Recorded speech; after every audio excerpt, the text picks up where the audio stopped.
الحمد لله الذي وكفى وسلام على من لا نبي بعده أما بعد. قال الله تبارك وتعالى في القرآن المجيد: أعوذ بالله من الشيطان الرجيم، بسم الله الرحمن الرحيم.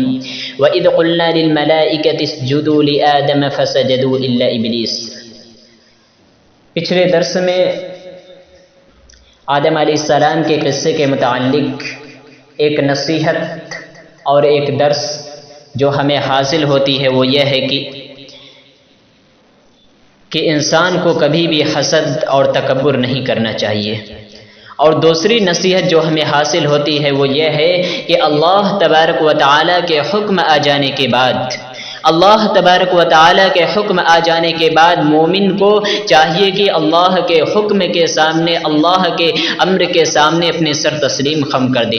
مومن وہ ہوتا ہے جو اللہ تبارک و تعالیٰ کے حکم آ جانے کے بعد وہ اپنا سر تسلیم خم کر دے، وہ فوراً اللہ تعالیٰ کے حکم کو مان لے.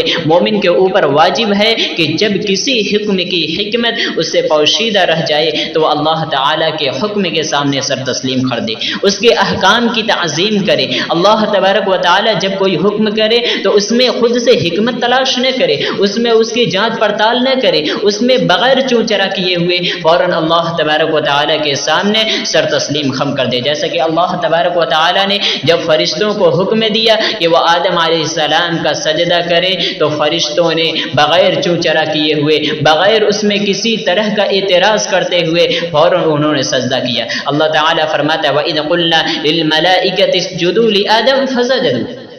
اور جب اللہ تبارک و تعالی نے فرشتوں سے کہا کہ آدم کا سجدہ کرو تو ان لوگوں نے فوراً اللہ کے سامنے سجدہ کیا. تو معلوم ہوتا ہے کہ ایک مومن اور ایک اللہ کا مقرب بندہ، اللہ تبارک و تعالی کے حکم کی تعمیل کرنے والا، اللہ تبارک و تعالی کا فرما بردار، اللہ تبارک و تعالی کا تابع دار بندہ وہ ہوتا ہے جو فوراً اللہ تبارک و تعالی کے حکم آ جانے کے بعد اللہ کے سامنے، اللہ کے حکم کے سامنے اپنا سر تسلیم خم کر دیتا ہے، فوراً اس کو مان لیتا ہے. لیکن اسی کے برعکس جو نافرمان ہوتا ہے، اللہ تبارک و تعالی کے حکم کی اتباع نہیں کرتا، اللہ تبارک و تعالی ایسے کو کافر میں شمار کرتا ہے. جیسا کہ اللہ تبارک و تعالی نے جب تمام لوگوں کو، جن و انس کو اور اسی جن کو اور فرشتوں کو حکم دیا تو فرشتوں نے اللہ کے حکم کی تعمیل کی، لیکن ابلیس نے اس میں حکمت تلاش کرنے لگا اور اس پر اعتراض کیا کہ انا خیر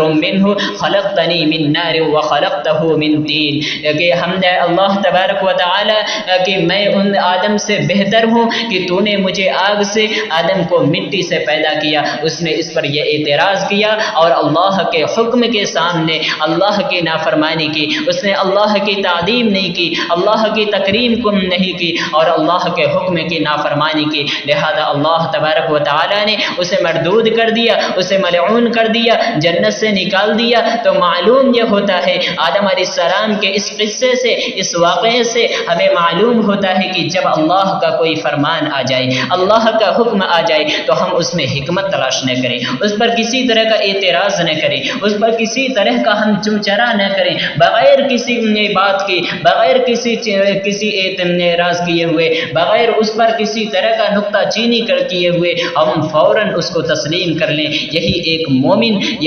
مومن کی پہچان ہے اور ایک مومن کے لیے ضروری ہے کہ وہ ہر حال میں فوراً اللہ تبارک و تعالی کے حکم آ جانے کے بعد فوراً اس کو تسلیم کر لے، اس کو مان لے اور اس پر عمل پیرا ہو جائے. یہی ایک مومن کا طریقہ ہوتا ہے، یہی ایک مومن کی پہچان ہے. اور ہمارے لیے ضروری ہے کہ اللہ کے ہر احکامات پر، اللہ تبارک و تعالی کے بتائے ہوئے طریقے پر، ہم اس کے حکم پر، ہر ایک عمل پر ہم اپنا سر تسلیم خم کر دیں، اس کو مانیں اور اسی پر عمل کریں. لہذا ہمیں چاہیے کہ ہم اللہ تبارک و تعالیٰ کے ہر حکم کو تسلیم کریں اور بغیر کسی کے اعتراض کیے ہوئے، بغیر اس میں کسی حکمت کو تلاش کیے ہوئے ہم اس کو تسلیم کریں، اس کو مانیں. یہی ایک